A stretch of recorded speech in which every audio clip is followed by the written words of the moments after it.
It's a good day for the left and a pretty bad one for Prime Minister Keir Starmer. That's because Unison, the UK's largest trade union with over 1.4 million members, has elected a new left-wing general secretary. Andrea Egan, a social worker with a 3 decades-long career, has beaten incumbent General Secretary Christine McAnay to the top job on a 60-40 split. She's done it on a platform that may reverse the union's historic loyalty to Labour. Our General Secretary says she will hold Labour's feet to the fire. But if that's so, why does Unison vote for Starmer's positions at every Labour conference? And why has Unison given millions of pounds to Labour for little in return? And why has Unison donated to nearly 60 Labour MPs who voted for Starmer's welfare cuts? If elected General Secretary, I will oppose blank cheques to the Labour Party. It's time for Unison's subservience to Labour to end. Egan had the backing of some big figures on the British left, including Jeremy Corbyn and John McDonnell. It's safe to say she did not have the backing of the current Labour leadership. Under Christine McAnay, Unison was a vocal supporter of Keir Starmer, and McAnay was known to be close to Starmer's chief advisor, Morgan McSweeney. Under her stewardship, Unison became one of Labour's biggest donors, giving the party nearly £1.5 million ahead of last year's general election. And now Egan has threatened to end all of that, while also promising members she'd make it easier for them to run strike ballots. Back in September, John McDonnell told Novara Media this about what Egan's leadership of the union could come to mean. So he said this: "I can remember a time when we had a Unison leadership that actually coordinated other trade unions across the movement to put pressure on the government to ensure that they delivered policies for working class people. At one time, the General Secretary of Unison was one of the most influential people in the country. That's what Andrea could be." That, of course, was said during the election campaign. As an affiliated union, 2 Unison representatives have seats on Labour's powerful National Executive Committee, and with Egan now in charge, Starmer's grip on the executive may be weakened. A Labour source told the BBC, quote, "It makes controlling the NEC harder." Egan could now use her influence to ease a path for Greater Manchester Mayor Andy Burnham, of course a potential Starmer challenger, to find a parliamentary seat in a by-election. And Egan has described herself as a fan of Burnham, telling Politics Home he was, quote, "King of the North" in a recent interview. Egan, who had been president of Unison, also has personal history with Starmer's Labour. So back in 2022, Egan was expelled from the party, one of a string of expulsions or blocks on left-wing members. Egan's crime: sharing 2 articles on social media from Socialist Appeal. They're a Marxist group within Labour that had been banned, but it was only banned after she'd shared them. So it's one of those situations where they said, this group is banned, and even though you're not a member, if you shared an article from their website 2 years ago, we're going to kick you out. So clearly a very unfair thing to do. At the time of her expulsion, Egan told Novara Media this: "I've given over a decade to the Labour Party. It's devastating. As the president of Unison, my message to our 1.3 million members has always been around unity. Now, what message can I give to members when they've kicked me out?" In case you're thinking, she was already president. How can she be an outsider? President in most unions is a more sort of symbolic role. It has some power, but much more symbolic. It's the General Secretary who controls the organisation, which is what Egan has been elected to now. Egan has been clear, though, that her issue with Labour isn't personal. Novara Media profiled Egan in the middle of her election campaign for General Secretary earlier this year. At the time, she said this: "Somebody said to me in an interview, 'Do you just want to embarrass the Labour Party?' The answer to that is no. I want to hold its feet to the fire. They are supposed to be a working-class political party." Holding Labour's feet to the fire has even included the threat to disaffiliate from the party if Unison's members want to. In a statement following her victory, Egan said this: "We public sector workers are on the front lines of chronic underfunding, low pay and outsourcing. We bear the brunt of it all. Unison's central task is to change that reality, our reality. This result means ordinary Unison members are at long last taking charge of our union. We will put faith in members' decisions and stand up to any employer, politician or cabinet minister who acts against our interests. Together, we will turn Unison into the remarkable force for change it should be. That journey has begun today." Responding to Egan's win, Keir Starmer said this: "Congratulations to Andrea on her election as General Secretary of Unison. I look forward to working with her. He definitely didn't mean that. He probably did mean thank you to Christine McAnay because she has been a big ally to him, but I don't think he's pleased about this election result. Ash, this could, I know there are people who say you're looking at a trade union dispute all in terms of Westminster and Labour Party politics, which I think is a fair critique. We'll talk about the industrial element of this as well. But in terms of this election for Keir Starmer, it doesn't look good, does it? Because you've got the two biggest unions, Unite and Unison, now both led by sort of very forward working class women who are very willing to stand up to Keir Starmer or cause problems for Keir Starmer. One thing I'd say about Sharon Graham is that while she was known to be sceptical of seeing the value of the trade union movement as being solely expressed through its influence on the Labour Party, when it came to things like disaffiliation or how much money the Labour Party get, she's been something of a paper tiger. So there hasn't been any real attempt to exert significant leverage on the Labour Party. And I think a big reason for that is the Employment Rights Bill. So I think that there are lots of trade union general secretaries who sort of thought, well, actually, what's in that bill is the most important thing.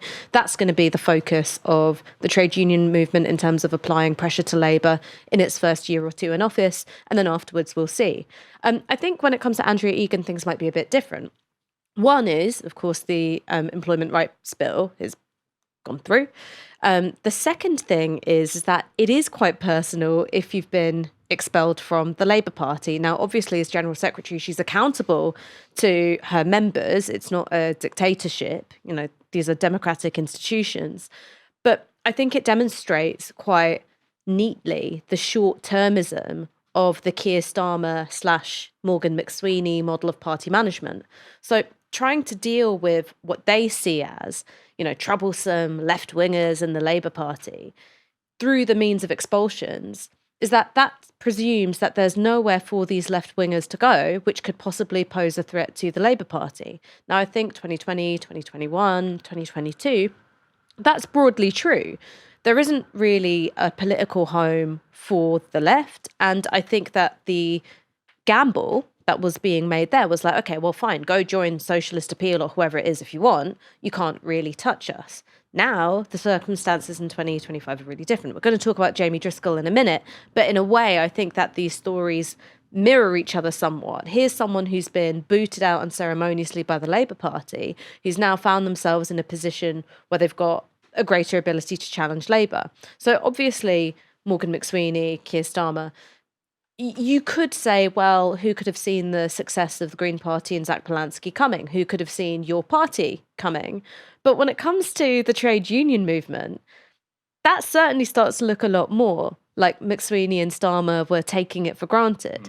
That they thought, okay, well, if we expel you, Andrea Egan, president of Unison, that means politically you die a death. You're done. You're finished in this town. You'll never work again.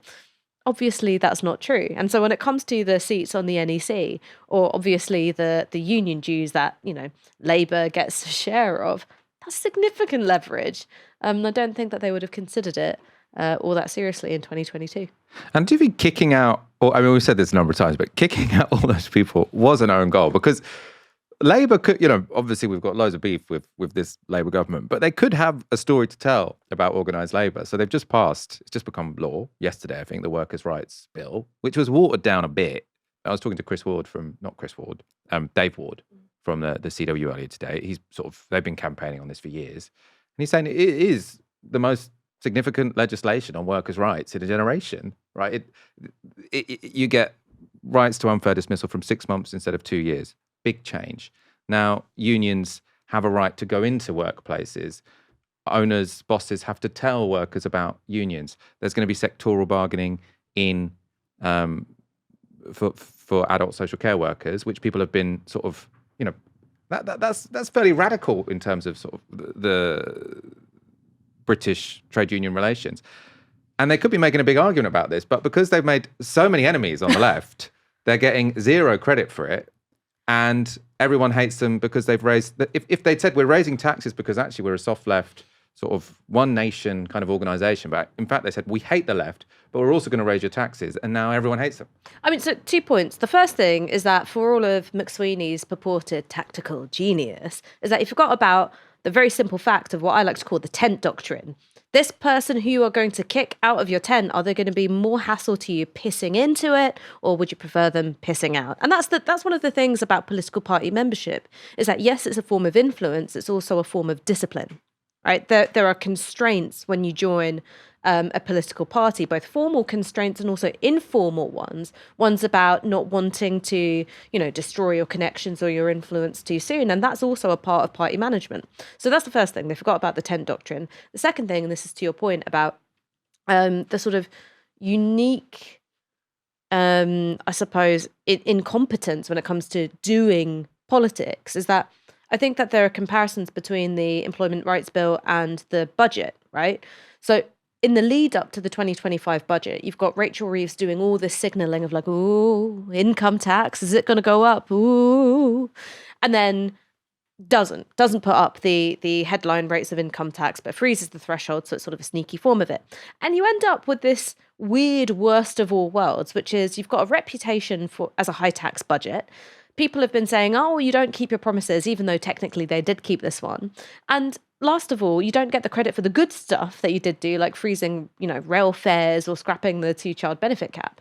And so I think that this kind of comes back to the sort of, while it's not just him, I think that he's a catchy term for the Malays. Like Morgan McSweeney was very good at doing one thing, right? These Labour figures of Rachel Reeves, Keir Starmer, really good at doing one thing, which is going, what is the series of tactics that will get someone through the sort of factional battlefield and particular balance of power of the Labour Party?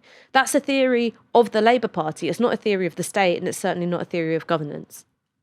And talking about the industrial stuff, so I suppose one thing the doctor strike has proved is that workers aren't really in the mood to give this government the benefit of the doubt. Because I think, what Labour might have hoped is they say, well, we'll give them this initial 29%, which reverses some of the damages the Tories have done. And then hopefully they'll say, okay, well, we'll play ball for a while now. But obviously workers seem quite impatient when it comes to the fact that we've had 15 years of wage cuts. We've now got the Labour government. We want to get paid properly, please. Unison, actually much more than Unite, represent a lot of public sector workers. Unite does as well, but Unison is a public sector worker union.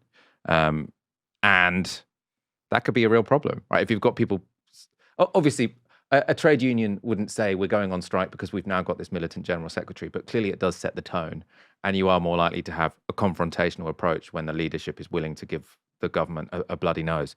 So if you've got loads of Unison workers who say we're not willing to wait for pay restoration, like the doctors, you've got a government that's saying we're not willing to raise broad-based taxes, but we've also got to stick to these fiscal rules. That could be a disaster.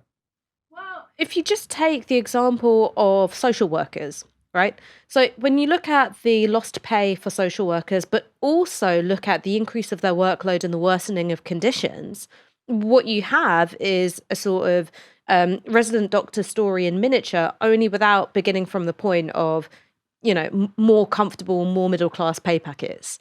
There really has been a perfect storm in child protection in particular, where you've had, administrative support and management support gutted. So you've had more administrative tasks and sort of paperwork tasks being put on social workers.